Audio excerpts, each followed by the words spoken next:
میری رحمت کو سمجھ نہیں سکے، میرے کرم کو سمجھ نہیں سکے، میری شفقتوں کو سمجھ نہیں سکے، میرے اخلاق کریمانہ کو سمجھ نہیں سکے، میری تعلیمات کو سمجھ نہیں سکے، میری ذات کو سمجھ نہیں سکے، میری صفات کو سمجھ نہیں سکے، اور سب سے بڑی بات یہ ہے یہ میری نبوت کو سمجھ نہیں سکے۔ اگر یہ میری ذات کو سمجھ لیتے تو یہ قدم کبھی بھی نہ اٹھاتے۔ یہ مجھے نہیں پہچانتے لیکن میں تو ان کو پہچانتا ہوں۔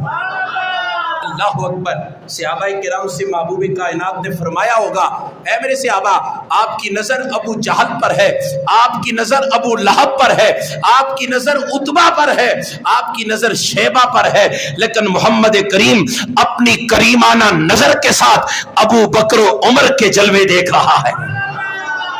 آپ اپنی نگاہوں کے ساتھ عتبہ و شیبہ کے ظلم و بربریت کو دیکھ رہے ہیں، میں محمد اپنی نبوت والی آنکھ کے ساتھ بلال کی وفاداری کو دیکھ رہا ہوں۔ آپ کی نظر کے اندر امیہ بن خلف کی ناروا اور بدسلوکی ہے، لیکن میں محمد اپنی آنکھوں کے ساتھ حیدر کرار کی شجاعت و بہادری کو دیکھ رہا ہوں۔ اس لیے اس مشکل حالات میں بھی کریم آقا نے اپنے اخلاق کے دامن کو ہاتھ سے نہیں چھوڑا۔ وہ ان کے ساتھ بد اخلاقی کے ساتھ ظلم و زیادتی کے ساتھ پیش آتے،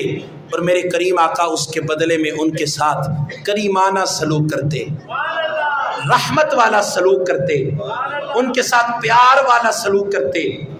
اور ان کے لیے اللہ کے حضور دعائے خیر کرتے۔ ایک موقع ایسا بھی آیا، خیبر کے دن آپ اپنی کارروائی شروع کریں۔ جزاکم اللہ خیرہ۔ آپ تمام ہی آپ خیال رکھیں، آپ کو پتہ ہے ہفتے کے بعد 7 دنوں کے بعد مسجد کے لیے یہ کلیکشن کی جاتی ہے، اور اسی پہ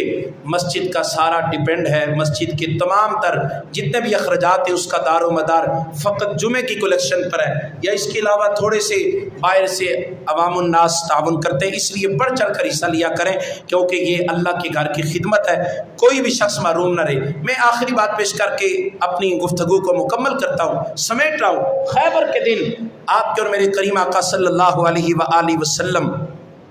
جب خیبر سے واپس تشریف لا رہے ہیں،